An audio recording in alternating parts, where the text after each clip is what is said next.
I know what you're thinking. 52-year-old, over the hill, build a fast food empire, 100 restaurants, at an annual revenue of $700 million. One word. Price casting sales. You got an order. McDonald's. Care for a little food? Different. That's when my brother here. Orders ready in 30 seconds. Nothing like this. Revolutionary.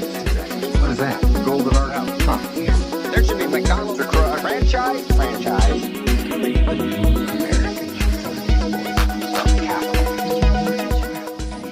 Halo Sobat Horizontal Body alias kaum rebahan. Gimana kabarnya? Mantap 2 kali pakaian? Mantap-mantapan? Nice kalau gitu. Bareng lagi nih sama gue Ican, si player MOBA, model bacot. Nah, film kali ini tuh tentang seorang sales yang mengubah restoran cepat saji MCD, McD, yang memiliki 2 bersaudara, Mac dan Dick McDonald's, menjadi bisnis restoran terbesar di dunia. Oke, nggak usah berbacot ria. Sebelum mulai, harap perhatikan panduan menonton. Jangan menonton di pinggir jurang atau jembatan. Jangan menonton sambil ngelamun. Silahkan bawa bekal dulu sebelum menonton. Kalau sudah siap, baiklah. Ini dia. Let's get it on.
Film dibuka dengan Ray Kroc yang diperankan oleh Michael Keaton yang sedang berbacot ria menawarkan alat milkshake-nya.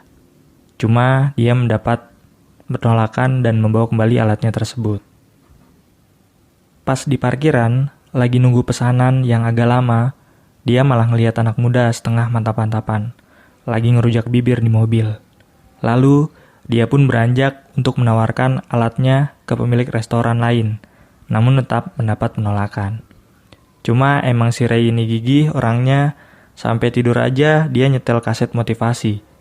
Gue suka tuh suara motivatornya, sampai bagian terakhirnya kayak gini nih.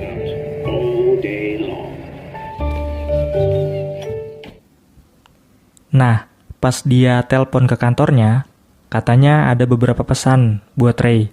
Salah satunya ada yang memesan 6 alat milkshake. Itu cuma dia kurang begitu percaya. Makanya dia meminta resepsionisnya untuk kirim nomor telepon yang bisa dihubungi. Nah, ternyata itu dari McDonald. Masih dalam kondisi nggak percaya, Ray disuruh kirim barangnya segera ke McDonald's. Bukan 6, melainkan 8. Gile, badas. Biasa 1 aja nggak kejual. Nah, dulu kan nggak ada Google Map ya. Jadi dia baca peta di kertas gede gitu. Begitu sampai di McDonald's, dia kaget. Itu orang pada antri sampai keluar-keluar. Sampai dia ikut antri juga. Cuma saking cepatnya, pelayanan dari McDonald's sampai-sampai dia bingung. Sampai tanya, ini cara makannya gimana? Makan aja barang bungkusnya, Ray. Sampai dia tanya ke dalam, di mana harus makannya? Di toilet juga boleh, Ray. Ray, gimana kalau waktu itu ada boba? Say, please. Ready? 15. What's this? Your food. I just ordered. And now it's here. You sure? Where you just eat it straight out of the wrapper and... Alright. Where do I eat it? At the park. Home. Wherever you like. Terus pas lagi makan, dia ketemu McDonald's yang lagi nyapu di depan restorannya. Terus Ray memperkenalkan diri dan ditawarkan untuk tur keliling dapurnya McD. Sampai akhirnya Ray tertarik dengan restoran itu dan mengajak makan dan cerita Donald's bersaudara. Tapi bukan bebek ya. Mereka menceritakan awal mula perjalanan hidup mereka hingga mempunyai restoran burger saat ini dan melakukan banyak terobosan sampai awal simulasi penyajian yang sangat cepat. Setelah pembicaraan mereka, malamnya lalu besoknya Ray bertemu kembali dengan mereka dan membicarakan soal waralaba. Namun mereka berdua menolaknya karena pernah melakukannya dan gagal, karena kontrol kualitas tidak terjaga tanpa mereka. Sampai mereka pun pernah membuat prototipe drive-thru di daerah bernama Phoenix. Tapi Ray nggak nyerah.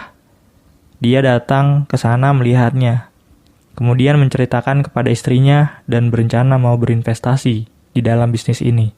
Namun istrinya nggak setuju. Tapi dia nggak nyerah. Dia kembali lagi dan berbicara kepada Mac dan Dick. Dan akhirnya, karena kegigihan Ray, mereka pun sepakat untuk memulainya. Dan dari sinilah Ray berupaya keras bertemu dengan banyak investor dan bahkan sampai rela menggadaikan rumahnya. Dan akhirnya Ray membuka waralaba pertamanya.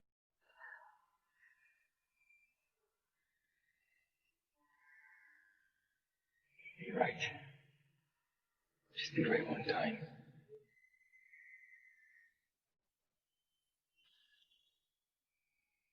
Walaupun banyak perdebatan perbedaan prinsip.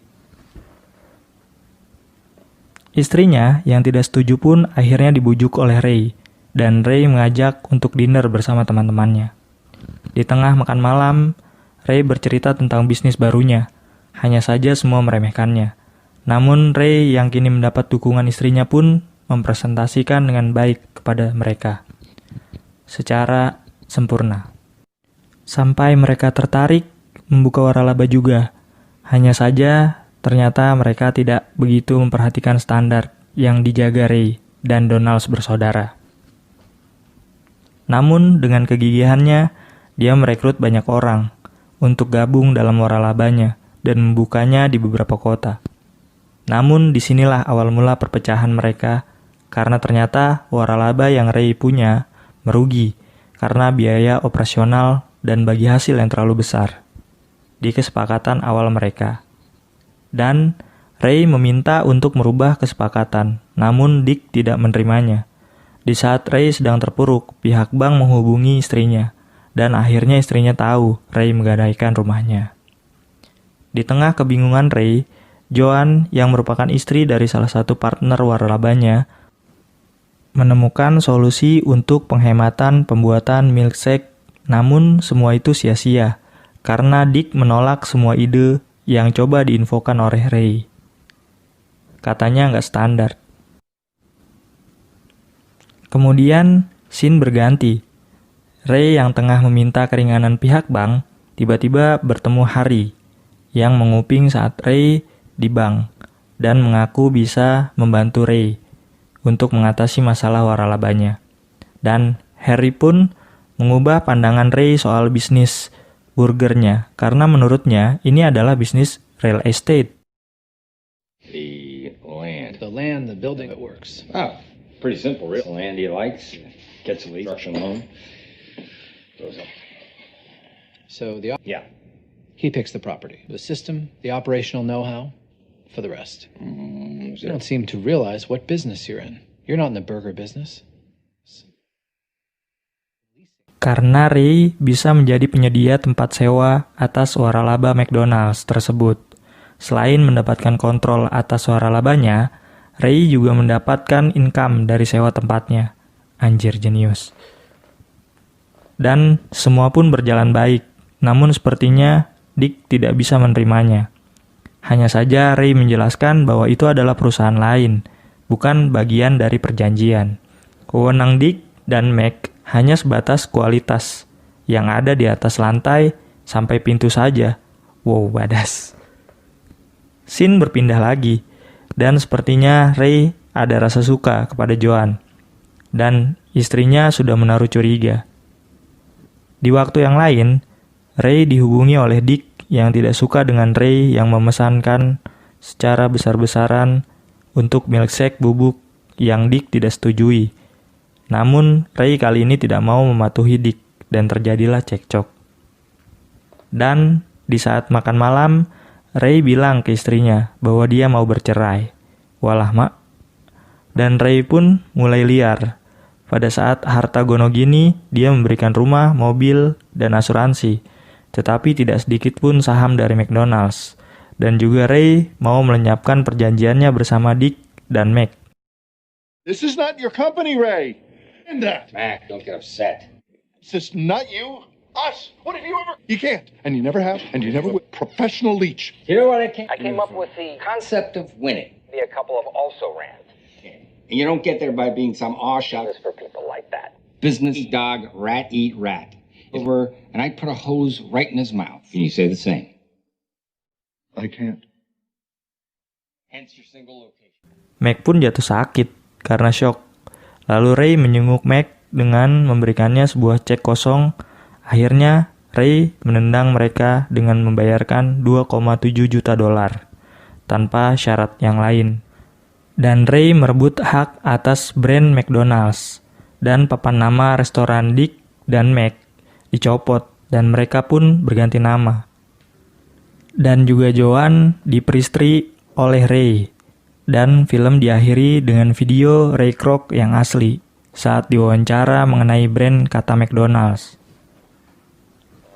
Waduh, pesan yang diambil sepertinya agak rumit.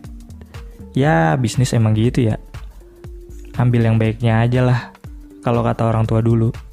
Keturunan Ray Kroc juga terbilang bagus. Tekad dan ketekunannya, ya kalau yang lain kalian bisa nilai sendiri dah. Kalau yang negatif ya jangan ditiru ya. Oke gitu aja, gue Ican.